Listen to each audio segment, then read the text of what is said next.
Muy bien, hermanos y amigos, es un gusto saludarlos a esta hora de la noche. Hoy es 4 de junio del año 2024. Son las 7:42 hora local. Espero que se encuentren bien, espero que todo vaya bien por ahí.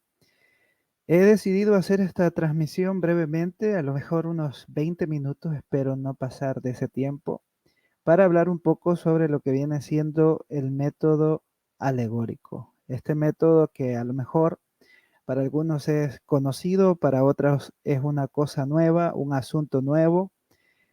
Así que espero que de alguna manera motive la investigación, motive la lectura y sobre todo nos ayude a comprender la importancia de interpretar las escrituras de la mejor manera posible.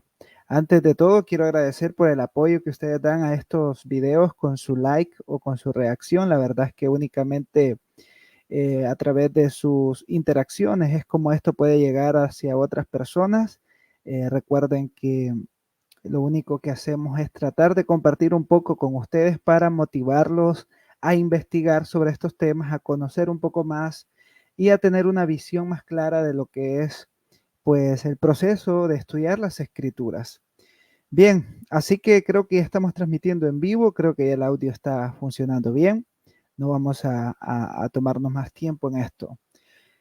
Como les decía al inicio, a lo mejor el tema o el asunto de método alegórico sea algo nuevo para muchos y a lo mejor otros que ya han estudiado o que a lo mejor han leído un poco sobre esto, les va a resultar bastante, pues, eh, innecesario a lo mejor para el conocimiento que ustedes tienen, pero si bien es cierto que son algunos los que conocen sobre esto, no deja de ser importante que otros puedan a conocer estos temas, acercarse a ellos y reconocer la importancia que tienen para la cosmovisión de nuestra cosmovisión cristiana, de nuestra fe, y cómo afecta todo esto a la hora de interpretar las escrituras.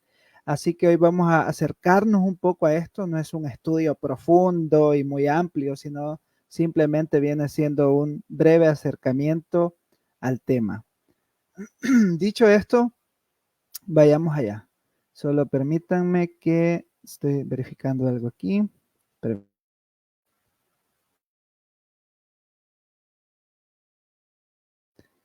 Muy bien, ahí estamos. Un saludo a los que andan por ahí conectados. Gracias por pasar. Espero, yo sé que estos temas no son así como que muy llamativos por la naturaleza de lo que hoy se maneja en las redes sociales, pero al final al final del día uno hace esto por compartir un poco sobre herramientas o sobre ideas que pueden ser útiles, ¿no? No digo que lo demás no lo sea, pero entiendo yo que estos temas a lo mejor no llaman mucho la atención.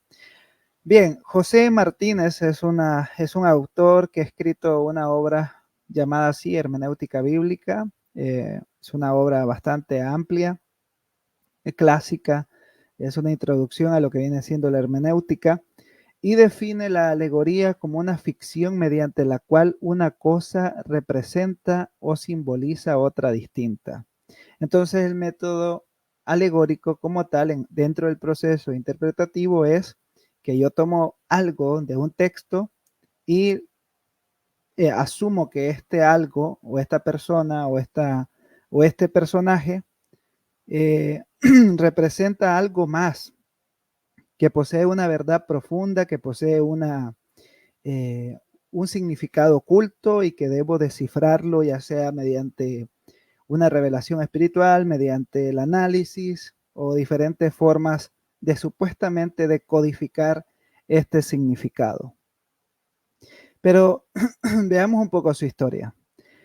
Esto de la interpretación alegórica no surge dentro de las comunidades cristianas per se, sino que esto se remonta a la cultura griega. Es ahí en Grecia donde crece este método alegórico en el cual los filósofos, los eruditos de aquel momento, indagaban tras las formas aparentes un significado oculto que podría, podría ser un mensaje oculto del autor como tal o un mensaje oculto de los dioses. Entonces los filósofos o los intérpretes, los eruditos, fungían como decodificadores que trataban de mostrar grandes secretos ocultos en los textos, que podían ser poemas o escritos antiguos que estaban por ahí, y ellos mediante análisis o mediante la formulación de ideas extravagantes podían llegar a hacer estas aseveraciones. La iglesia como tal no fue ajena a todo este movimiento, a lo que se conoce como el helenismo, es decir, la influencia griega dentro o en varias naciones.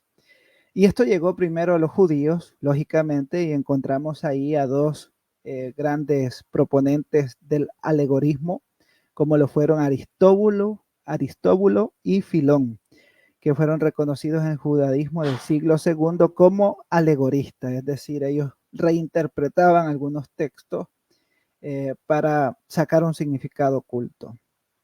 Como era un método bastante factible, bastante accesible a las personas, porque únicamente tenías que ver el texto y trazar algunas líneas imaginarias o incluso algunas líneas forzadas dentro de lo que el autor estaba diciendo, se volvió muy común y muy utilizado eh, para muchos padres de la iglesia. Los alegoristas más reconocidos fueron Clemente y Orígenes.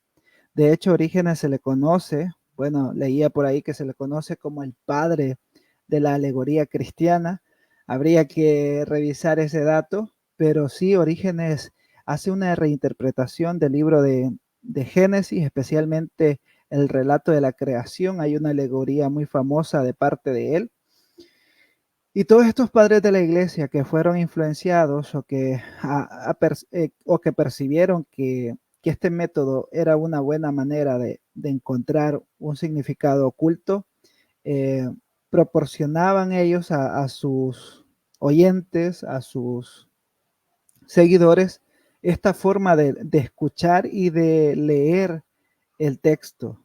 Esto me hace pensar también que la influencia que tiene un maestro sobre la vida de aquellos a los que está enseñando, ¿no? Porque lo que él enseña es lo que los alumnos van a decir, ¿no? O los seguidores van a decir. Saludos, hermana Jennifer, gracias por estar por ahí. Dios le bendiga. Saludos hasta Chile. Entonces, Clemente y Orígenes estaban convencidos de que este método era muy impactante, ¿no? Hay un libro, si no mal recuerdo el nombre, que es La Cuadriga, que es un libro de estos escritos patrísticos, donde habla sobre los 4 niveles de interpretación. No recuerdo, porque esto sí no lo coloqué aquí en las notas, lo estaba leyendo esta semana que pasó, que habían 4 niveles de interpretación. Uno era el moral, si no mal recuerdo, el otro era el espiritual. Entonces, los padres de la iglesia, si bien es cierto que tuvieron grandes aportes dentro de lo que es el cristianismo, pues también tuvieron sus falencias, como todo ser humano, no eran inerrantes, no eran infalibles, pero esto nos alegra, hermanos, porque incluso Dios usa a hombres, usa a mujeres que fallan, que erran, él los usa para glorificar su nombre y para llevar adelante su reino. Entonces, un ejemplo famoso sobre el uso del método alegórico lo tenemos por parte de Agustín de Hipona, este padre conocido por sus escritos sobre la Trinidad, sobre el pecado, un escritor, un filósofo, un pensador cristiano, pues de gran renombre. Pero cuando Agustín de Hipona utiliza el método alegórico, no se queda muy atrás de Orígenes. Por ejemplo, cuando él comenta sobre la parábola del buen samaritano en Lucas 10, 30 al 35, Agustín afirma que el samaritano representa a Cristo, los ladrones son el diablo y sus ángeles, la posada es la iglesia y el posadero es el apóstol Pablo. Ahora, esto es bien complejo porque la parábola como tal no está hablando en ningún sentido de estos personajes, pero Agustín eh, interpreta coloca esos personajes de una manera que es muy forzada. Porque imagínense, para empezar, el apóstol Pablo ni aparecía en aquel momento del ministerio de Jesús. O sea, estamos hablando de algo que no corresponde cronológicamente, ¿no? Y luego, ¿por qué decir que, que la iglesia es la posada? Eh, si el texto simplemente se refiere a un lugar de descanso, a un lugar donde es llevado, ¿no? El hombre que ha sido golpeado, el hombre que ha sido ultrajado. ¿Por qué? Agustín trata de mostrarnos que la iglesia es un lugar donde hay restitución, donde hay consuelo, pero todo esto es una interpretación que surge de la imaginación. Esto ha llevado a que muchos estudiosos, a muchos eruditos, usan frecuentemente este ejemplo para referirse al problema que tiene el método alegórico, o más bien dicho, cómo el método alegórico puede conducir a una manera incorrecta de hacer exégesis. Si ustedes quieren leer sobre esto, pueden buscar el sermón de Agustín de Hipona al respecto y se van a dar cuenta cómo él amplía todas las ideas, que puede sonar sutilmente interesante, sí, pero cuando ya te apegas a una hermenéutica, digamos, básica, podrás entender que Agustín estaba exagerando un poquito en cuanto a esto, porque se pasó, ¿no? Se pasó un poco ahí. Entonces, por qué podemos decir esto de que Agustín falla o está haciendo algo incorrecto exegéticamente? Porque nadie que escuchó esa parábola por primera vez podría haberlo entendido de esa manera. O sea, los oyentes, la audiencia original, estaba teniendo una idea clara de algo que podía ser un evento cotidiano, porque recordemos que las parábolas toman un asunto de la cotidianidad para transmitir una lección. De hecho, las parábolas son un recurso literario no solo utilizado por Jesús, sino por diferentes maestros. Las metáforas, todos estos recursos o estas figuras literarias son recursos que eran comunes dentro de la cultura en la que estaba Jesús. Por lo tanto, ellos tomaban relatos del día, ¿no? Por ejemplo, el sembrador era algo que ellos reconocían como tal. Ahora Jesús interpreta qué representa el sembrador, qué representa la semilla. Esto es parte de la hermenéutica también, ver cómo el propio texto explica algunas partes o varias partes de lo que se está diciendo. Eh, entonces, pero cuando los oyentes, la audiencia original está escuchando el buen samaritano, es algo escandaloso, ¿no? Recordemos que estamos hablando de un samaritano y un judío.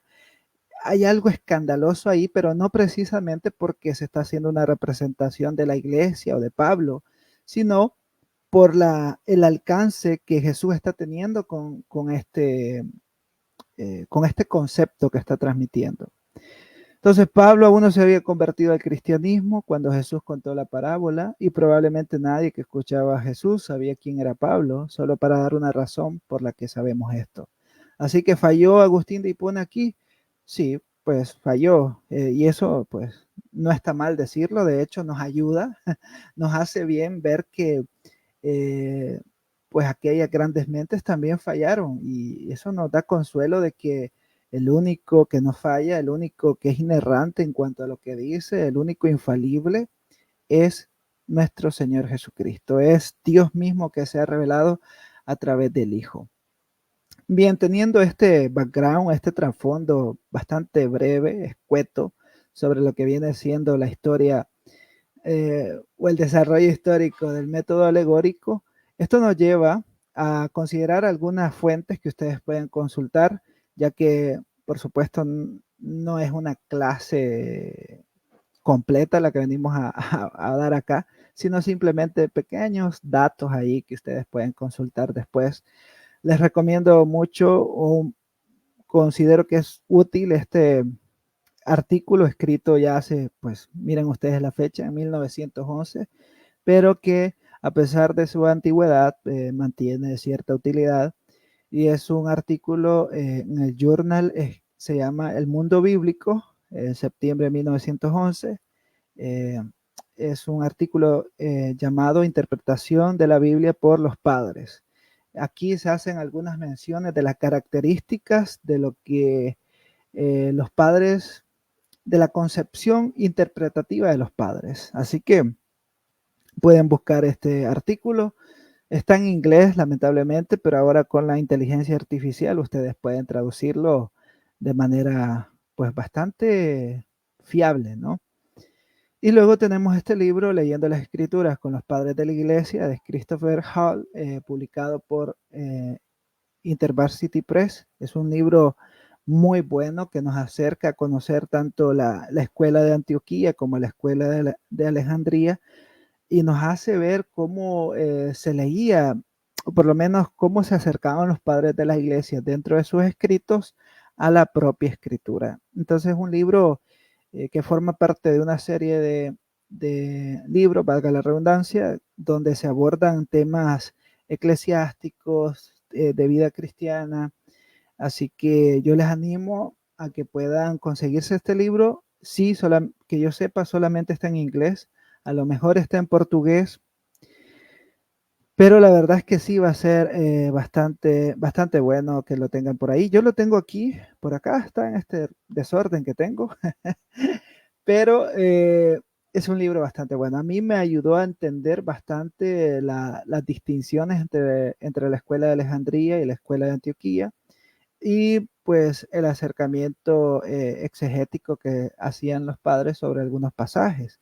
Es inevitable notar lo que algunos llaman la espiritualización del Antiguo Testamento, que creo que al final está relacionado con el método alegórico, pero que resulta fascinante, ¿no? Ver cómo aquellos primeros cristianos, por llamarlos así, o los representantes de la iglesia en aquel momento, de las comunidades cristianas, leían la escritura. Por supuesto, hoy tenemos obras bastante amplias en cuanto a interpretación, en cuanto a hermenéutica, en cuanto a exégesis, pero siempre hace bien ver la historia, revisar qué es lo que se hizo en aquel momento para no repetir los errores, ¿no? de, de, de estos hombres del ayer. Bueno, ese era como un comercial, por si ustedes lo quieren conseguir. Por ahí está, ¿no? Pueden buscarlo, pueden comprarlo, como ustedes se sientan mejor. Ahora bien, ya vimos un poco el trasfondo del método alegórico, quiénes lo usaron, qué implicaba, pero fue en el siglo XVI, aproximadamente a finales del siglo XV y en el siglo XVI, donde se acentúa una, digámosle así, una confrontación al método alegórico, ya que por muchos siglos había sido el método alegórico el cual había dominado, por decirlo así, la forma de leer y comprender las escrituras. Esto llevó a que la Reforma Protestante se convirtiera en un punto revolucionario en cuanto a la forma de leer las escrituras. Recordemos que también no todos tenían acceso a la lectura de las escrituras. Gracias a Dios que ahora nosotros tenemos la Biblia en nuestra casa, y si no la leemos no es por persecución propiamente, sino porque somos un poquito haraganes. Pero ahí tenemos la escritura y no solo la tenemos, sino que está en nuestro idioma, no como en aquel momento que la escuchábamos la escuchaban, mejor dicho, en lengua vernácula, y pues nadie sabía qué es lo que estaba diciendo, a menos que supieras un poco de latín y pues tuvieras una idea de lo que el sacerdote o el obispo estaba haciendo. Pero vienen siendo la reforma un hito importante en muchos sentidos, y esto tiene que ver también en ese cuestionamiento del método alegórico. Martín Lutero dijo que debemos mantener el sentido simple, puro y natural de las palabras según lo exigido por la gramática y el uso del lenguaje creado por Dios entre los hombres. ¿Qué estaba diciendo Martín Lutero?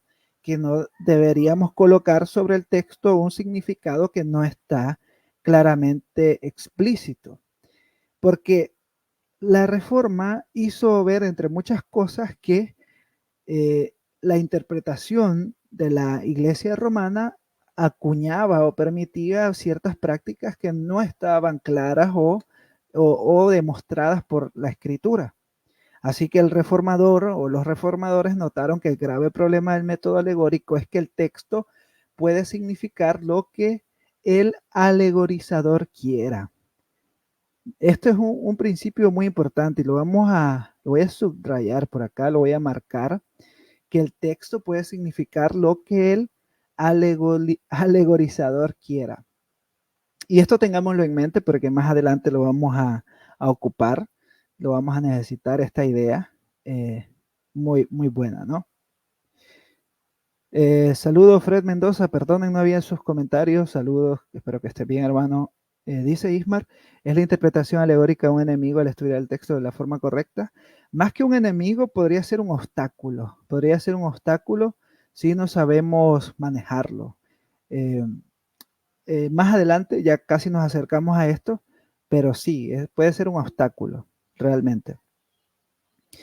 Bueno, Juan Calvino también rechazó el tradicional método alegórico de todo corazón, como lo hizo Lutero, ya que según el propio reformador, no solo permite al intérprete extraer cualquier sentido que deseaba del texto, sino que oscurecía efectivamente el verdadero sentido, el sentido pretendido por el espíritu. Notemos que Calvino pues amplía un poco más este asunto y él asume y denota que no solamente el intérprete está colocando algo sobre el texto o extrayendo algo del texto que no está, lo que podríamos decir que es una eisegesis, sino que también al hacer esto está ocultando, está oscureciendo lo que realmente está en el texto. Es decir, las personas se van con una idea equivocada a sus hogares, en su vida diaria, sobre lo que la Biblia o sobre lo que la Escritura estaba diciendo. Y por eso es que hubo mucha manipulación de la iglesia romana, porque obviamente si la gente no conocía las escrituras, no la podían leer y quemaban a aquellos que las buscaban que el pueblo las leyera, obviamente ellos podían decir cualquier barrabasada, pues porque nadie podía ver el texto y tratar de comprenderlo. Bueno, esto nos lleva al peligro, ¿no? Ya aquí una forma gráfica. El texto bíblico está aquí, este círculo que ustedes ven acá, y aquí cada quien puede encontrar un significado oculto en el texto. O sea, yo puedo venir al texto, Juancito puede venir al texto, cada uno de los que está aquí en vivo puede venir al texto y dice, no, pues este texto significa, es que este texto tiene este significado. Este texto yo creo que significa, ¿han notado ustedes que a veces en nuestros estudios bíblicos, y yo lo hice, porque no voy a ponerme aquí de que nunca hice esto, siempre preguntábamos o nos preguntaban, oye, ¿y qué significa este texto para ti? Y ese era un problema, ¿no? Al menos en aquel momento yo no lo sabía, pero luego me doy cuenta de que la Biblia o los textos bíblicos no es que tengan muchísimo significado, es que la Biblia o el texto bíblico o el pasaje bíblico tiene un solo significado, pero tiene diversas aplicaciones. Una aplicación y un significado son cosas diferentes, distintas totalmente.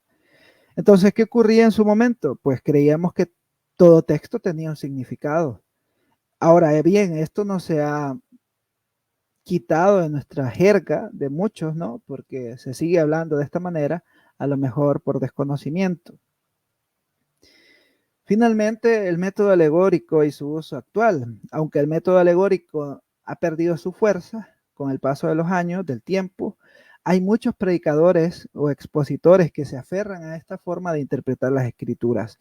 Y yo quiero que aquí no piensen ustedes en este momento, porque algunos son bastante prejuiciosos y al escuchar que hay predicadores que se aferran al método alegórico, rápidamente piensan en pentecostales. Y con todo respeto lo digo, eso es un prejuicio bastante infantil, porque al menos yo he escuchado tanto a pentecostales como a reformados utilizando el método alegórico. Es más, hay cierto youtuber que tiene varios estudios bíblicos en lo que, en lo que ustedes lo pueden oír, van a encontrar método alegórico tras método alegórico. Bueno, todo el discurso es método alegórico, que esta ciudad significaba esto, que esta persona significaba lo otro, que este o aquí, que el otro allá, se aleja del texto, da unas fumadas iba a decir, pero puede ser que Facebook me censure esto. Pero ustedes saben a lo que me refiero. Se da unos giros extraordinarios y uno se queda pensando, oye, ¿qué te está pasando ahí con la lectura de la Biblia? O sea, ¿qué está pasando ahí? Y eso es lo que pasa cuando no hay un método claro, un método conciso, un método eh, natural de leer las escrituras y nos lleva a hacer unas extrapolaciones brutales, ¿no? Entonces no quiero que piensen ustedes, que son los pentecostales los que usan la alegoría.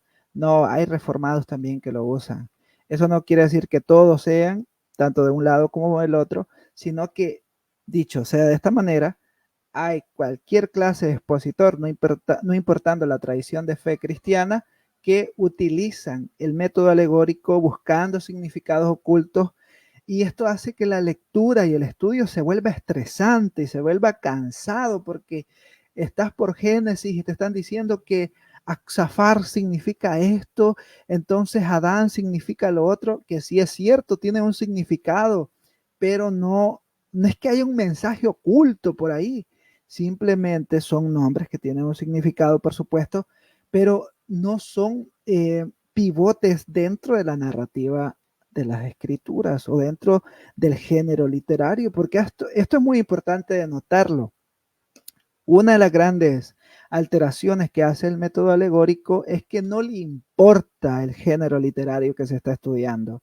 Puede ser profecía, puede ser histórico, puede ser, ¿qué otro? Apocalíptico, y van a meter la alegoría como les salga mejor. Ya vimos el ejemplo de Agustín de Hipona, donde de una parábola hizo una alegoría, y así hay muchos que usan los salmos para hacer alegorías, usan proverbios para hacer alegorías. Entonces hay que tener cuidado en cuanto a esto.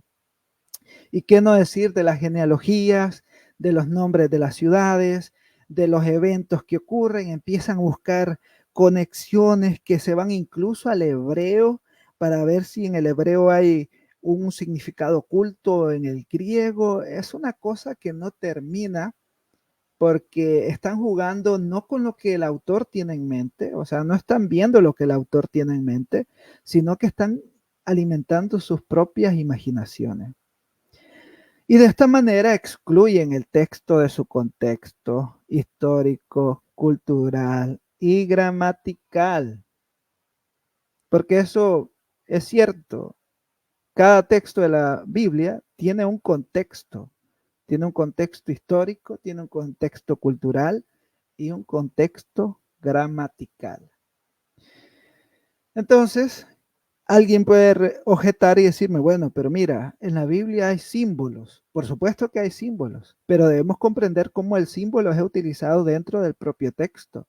Y de hecho, debemos entender de qué tipo de género literario estamos hablando. Porque, por ejemplo, allá en... ¿Qué te puedo poner un ejemplo? Esto se viene ahorita a mi mente. Allá en Josué, lees que hay alguien que suena una trompeta, es una trompeta, es un cuerno, ¿no? Que está siendo utilizado para un anuncio, para avisar o qué sé yo. Y si lees la palabra trompeta dentro de un texto apocalíptico, no es posiblemente una trompeta como tal, sino que puede ser un símbolo que se refiere a alerta, a llamado. Eso dependerá del contexto inmediato de esa palabra o de ese versículo, de ese pasaje. ¿Qué quiere decir esto? Que el símbolo como tal se define por la concepción de la audiencia original, pero también se considera el género literario al cual está perteneciendo este símbolo. O sea, una parábola, una metáfora, un símil tiene que ser analizado, tiene que ser visto dentro del propio texto, dentro del marco del género literario e incluso dentro del uso cultural y religioso del texto bíblico. Entonces, ¿qué demanda esto, mis hermanos?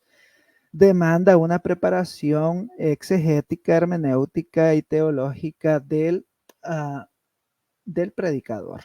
A lo mejor esto no es muy popular, pero sí es lo que demanda. Dice, es alegoría entender que Dios es la rosa de Sarón de Cantares 2. Spurgeon lo aplica a Cristo. ¿Cómo debemos aplicar esto? Para serte honesto, Spurgeon es bastante criticado por este tipo de cosas. Pero recordemos que Spurgeon, más que un método alegórico, está utilizando la tipología bíblica. Spurgeon ha sido bastante criticado por esto, incluso algunos puritanos también, por la tipología que casi roza o que casi llega a la alegoría como tal. Ahora bien, ¿cómo entender el libro de Cantares? Porque más que entender el objeto de la rosa de Sarón o cualquiera que se mencione ahí, más que entender eso, debemos comprender en primer plano eh, el libro en general. ¿De qué es el libro de Cantares? ¿Qué está transmitiendo el autor en este libro? ¿Cuáles son los puntos principales o los textos claves o las ideas claves de este libro? Ahora bien, eso me ayudará a determinar a mí de qué se trata la rosa de Sarón. Pero voy a decirte algo para no eh, quitarte la tarea. Posiblemente, y esto es por lo poco que yo he leído, a lo mejor hay alguien más que sabe aquí en el chat o alguien que pueda ver esto después. Eh, la rosa de Sarón no se refiere precisamente a Dios, precisamente a Dios. Hay muchas formas de leer, no hay muchas formas, sino hay algunas formas de leer el libro de Cantares. Hay unos que lo hacen en un sentido cristológico, yo aboco por eso, que es un sentido cristológico. Otros lo abocan en un sentido casi que escatológico, eclesiológico, pero yo lo veo de una manera cristológica, es decir, Cristo es presentado junto a su pueblo. Ahora bien, eso no nos va a llevar a cantar Yo soy la tsunamita, como hay un canto por ahí que es muy famoso, Yo soy la tsunamita, pero sí, ¿está apuntando a una realidad divina? Sí, pero no a Dios, porque cuando hablamos de Dios, nos alejamos del propio punto principal del autor. Ese es un dato bien interesante. Bueno, entonces, hermanos, debemos ser cuidadosos al considerar el método alegórico, ya que podría llevarnos a proveer una errónea interpretación de las escrituras. Una errónea interpretación de las escrituras. Dice José Martínez en su libro Hermenéutica Bíblica, tengamos en cuenta que la verdadera exégesis consiste en que el intérprete saque del texto el pensamiento del autor, no que meta en él su propio pensamiento con la ayuda de una fantasía incontrolada. O sea, la exégesis no se trata de tu imaginación, no se trata de yo creo, no se trata de yo siento, se trata de qué está diciendo el texto realmente. Y para eso hay que trabajar, obviamente. O sea, no es que vas a estar ahí viendo TikTok y de pronto vas a entender Salmo 23 o Salmo 110 o Apocalipsis 5. Es que si de verdad queremos entender la escritura, necesitamos oración y necesitamos trabajar. Como bien dice la frase latina, ora et labora. Es decir, orar es trabajo.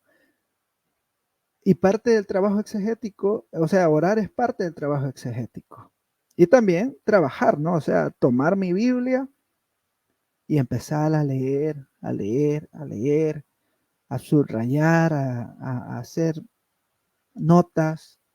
Eso implica, hermanos, porque si no, cualquiera puede subirse a un púlpito, a una tarima, a un lugar, o puede abrir un canal de YouTube, puede abrir una página y empezar a decir cualquier cosa que él quiera. Y como hay comezón de oír, ¿no? Hay una picazón, hay una ganas de que alguien venga y nos rasque los oídos, nos haga cosquillas, pues hay gente que le encanta ese tipo de cosas y van a encontrar el maestro que les haga la cosquilla más gratificante que puedan encontrar en sus oídos. Entonces eso aplica para reformados, aplica para deformados, aplica para pentecostales, aplica para quien ustedes quieran. Mientras nosotros no tomemos en serio nuestro privilegio y nuestro mandato de conocer al Señor, pues seguirán estos maestros acarreando la popularidad que tienen e incluso aún mucho más. Así que la invitación desde acá, primero es, estudien las escrituras, lo segundo es, tengan cuidado con el método alegórico. Hay una pregunta muy importante, es una objeción, entonces, ¿el método alegórico no sirve? ¿Estuvieron equivocados los padres de la iglesia por considerarlo útil? Muy buena pregunta. Estoy interactuando con alguien que objeta, ¿no?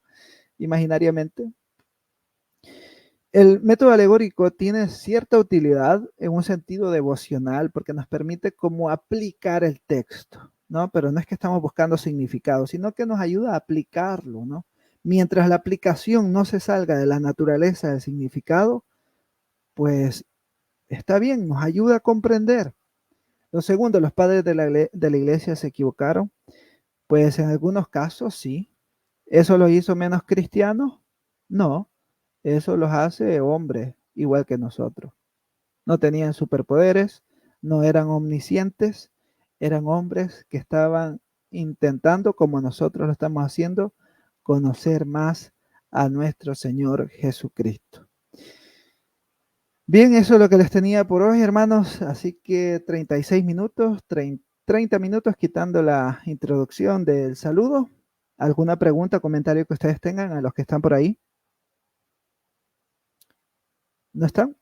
Bueno, si no hay preguntas o comentarios, gracias por haber participado. Quiero comentarles qué pasó con el material sobre la Trinidad. Bueno, es un material que tengo por acá, la verdad, no lo he podido editar. No lo he podido editar, pero sí lo tengo. Eh, tengo que sacar el tiempo, la verdad. Tengo que sacar el tiempito, pero sí ahí lo tengo. Gracias. Es un material que, que compartí. Compartí hace ya mucho tiempo, no acá, sino de otro formato en la iglesia local. Compartimos sobre la Trinidad. Así que espero darle una revisada, Ismar, y ponerlo así en un formato pues ordenado y todo para compartirlo por acá. ¿Qué les iba a decir? Ah, sí, ya tenemos la idea, hermanos, de hacer un pequeño, no curso, sino, ¿cómo le podríamos llamar? Clases tampoco, no quiero llamarlo clases. Reuniones, llamémosle. Eh, reuniones sobre lo que viene siendo la, el estudio de las escrituras. Así que uno de los libros que vamos a estar utilizando, y creo que este va a ser el libro base. Creo que este va a ser el libro base. Es este que ustedes ven aquí. Claves de interpretación bíblica, escrito por Tomás de la Fuente. Este es muy eh, introductorio, pero para comenzar creo que este va a ser el libro que vamos a utilizar. Estamos viendo cómo lo hacemos, cómo lo puedo hacer. Así que incluso si no hacemos las reuniones, ustedes pueden conseguirse este libro. Por ahí está. Claves de interpretación bíblica de Tomás de la Fuente. Es un libro muy introductorio, pero para aquel que no ha tocado nada sobre hermenéutica, les va a servir mucho. Estoy hablando de gente de personas, de hermanos que a lo mejor, pues, han visto de lejos ese tema, pero que quieren conocer, pues este es el librito que les puede ayudar. ¿Ok? Saludos a todos, saludos David García, gracias por pasar por ahí. Así que hermanos, será hasta la próxima. Gracias por haber estado aquí, que Dios los guarde y que tengan una feliz noche. Saludos a todos.